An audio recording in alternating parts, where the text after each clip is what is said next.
Assalamualaikum warahmatullahi wabarakatuh. Alhamdulillah pada kesempatan kali ini kita masih diberi kesehatan sehingga teman-teman sudah bisa menyampaikan laporan survei KKNDR kelompok 93.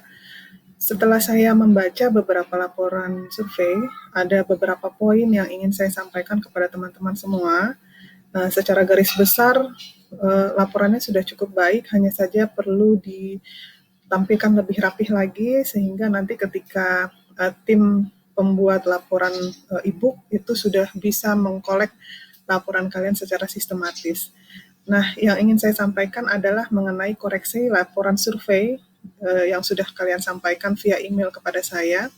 Ada beberapa yang sudah saya baca dan sebagian besar itu saya lihat semua laporan itu sebaiknya kalian menggunakan cover. Jadi di cover itu harus ada nama atau judulnya laporan survei KKNDR 93, kemudian di bawahnya kalian sebutkan lokasi KKN-nya di desa mana, selanjutnya ditulis nama pembuat laporannya siapa, ada NIM, kemudian setelah itu nama dosen pembimbing, ini nama lengkap saya ya, karena sebagian besar masih ada kesalahan penulisan. Ini nama lengkapnya. Kemudian di paling bawah cover itu dituliskan nama kampus UIN Syarif Hidayatullah, kemudian tahunnya tahun 2020. Selanjutnya beberapa matrik saya lihat masih ada yang kosong. Jadi kalau ada teman-teman yang belum melengkapi matriknya, tolong dicari lagi gitu ya, diisi dengan baik.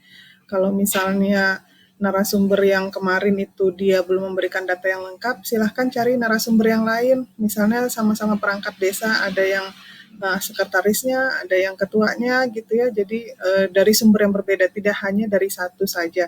Bisa saja data-data itu didapat dari sekretaris atau perangkat yang lain gitu ya. Jadi tidak mesti dari satu orang.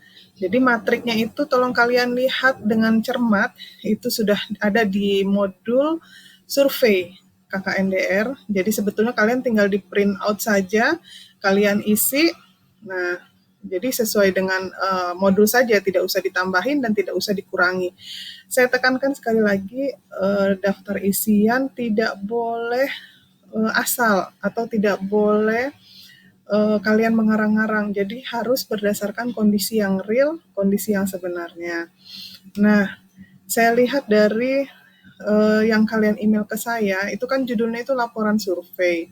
Tapi saya lihat itu yang dicantumkan baru berupa lampiran.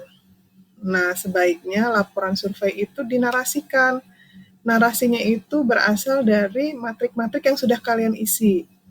Jadi disebutkan narasinya, narasi itu maksudnya dibahasakan gitu loh, diberitakan gitu. Jadi tidak berupa matrik-matrik, tapi sudah berupa narasi, sudah menceritakan gitu. Jadi kalian menceritakan bagaimana monografi desanya, bagaimana pemetaan sosial desa, dan lain sebagainya. Sampai nanti jadi semua yang matrik kalian lampirkan itu nanti dinarasikan. Adapun untuk tampilan lampiran, nah ini urutannya seperti ini, transkrip wawancara. Jadi wawancara itu disebutkan satu persatu transkripnya. Misalnya Bapak Ahmad, wawancara, profesinya apa, apakah pedagang gitu kan. Kemudian lokasi wawancara, misalnya Desa Sukarame, kemudian tanggal berapa diwawancarainya. Nah, masing-masing transkrip wawancara itu jangan digabung. Saya lihat masih ada yang menggabungkan beberapa hasil wawancara. Nah, kalau untuk lampiran transkrip wawancara itu masing-masing ya. Nah, ini data ini tolong dicantumkan. Kemudian jangan lupa minta foto. Jadi foto itu adalah bukti dokumentasi kalian sudah melakukan wawancara secara real. Kalaupun misalnya karena kondisi COVID di daerah kalian itu zona merah, silahkan melalui wawancara via Zoom atau via video call dan lain sebagainya, tapi di foto juga, di capture gitu ya, di capture fotonya, dan itu bisa dijadikan sebagai lampiran. Nah, kemudian lampiran yang kedua dicantumkan juga tabel pemetaan hasil individu. Yang ketiga, tabel isian